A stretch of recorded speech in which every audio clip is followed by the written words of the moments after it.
Hey there, it's Amy Register with Greater Than Rubies Television, the place for you to come for tips and resources on how to live your best life possible for Christ. Now, I just got back from a really delicious Olive Garden dinner, soup, salad, and breadsticks till my tummy was gonna burst. And I had a great talk with one of my friends while I was eating dinner, and just an awesome night. One of the topics that came up while we were talking was about trials.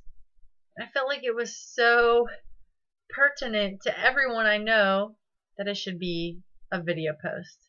And so I want to talk with you and ask you and hear from you about your trials. What's plaguing you? What's rough? I mean, everybody's got them. If you are, no matter who you are or where you're watching from, you're either dealing with little things like maybe you've got a math test tomorrow, or bigger things like a heart-wrenching breakup, or even more serious things like a death in the family, or a disease diagnosis, or you found out you're having a baby. So I don't know what you're dealing with tonight, but I want to remind you that the battle is not only physical, but that behind it there is an enemy seeking to destroy you. So you've probably heard this verse before, but check out 1 Peter 5, verse 8.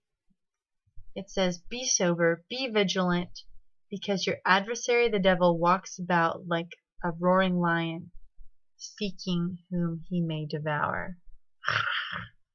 So behind your pain and trials is not the loving God. Behind your pain and trials is a stalker, Satan, which means the enemy. So I like a lot of National Geographic. I watch a lot of all sorts of, nature stuff, and I love that. I dig it. I always get sad when the lion gets the zebra, though. Do you? Maybe it's just me, but I don't love the circle of life because it seems more like a circle of death. Anyway, lions are genius when it comes to stalking their prey, though. They can sniff out the pregnancy hormones or something, because they will stalk a herd of zebra, singling out the zebra who's most pregnant, and then stalk their prey for days until that zebra is ready to give birth. So poor zebra is, getting ready to go into labor. Energy is spent, the focus is on the baby, and just as the zebra is squeezing out this new, beautiful life, that's when the enemy attacks. And in doing that, the lion's really being smart, just being a lion. It's really saving a lot of energy. Not only is he getting a delicious meal, but there's a little tender dessert to go along with it. And as sick and sad as this is, what's even worse is what's happening to you right now. Yeah, if you could pull back the unseen, look into the spiritual realm, you would realize that Satan is doing the very same thing to you, and that's why you're dealing with these trials.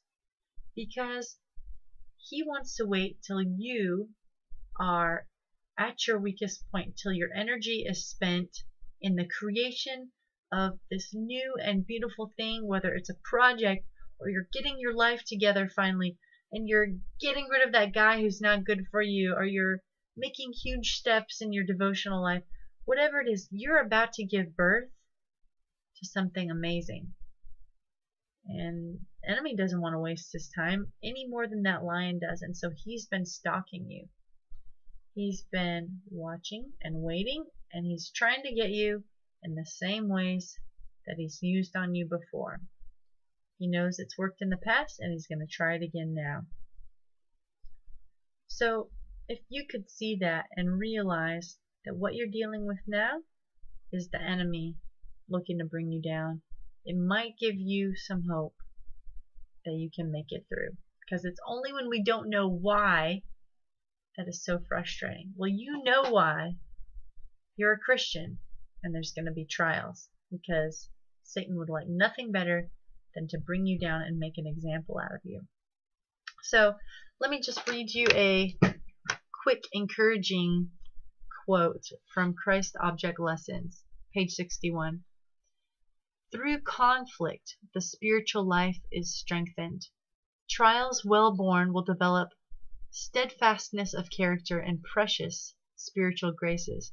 The perfect fruit of faith, meekness, and love often matures best amid storm clouds and darkness. So your faith is undergoing some major maturation right now, and I'm sure it's not comfortable. I just ask that you remember that it's the enemy seeking to destroy you, and that through these trials, your faith and your character are being perfected. Take care this week and draw close to Christ. I'll see you soon. Bye.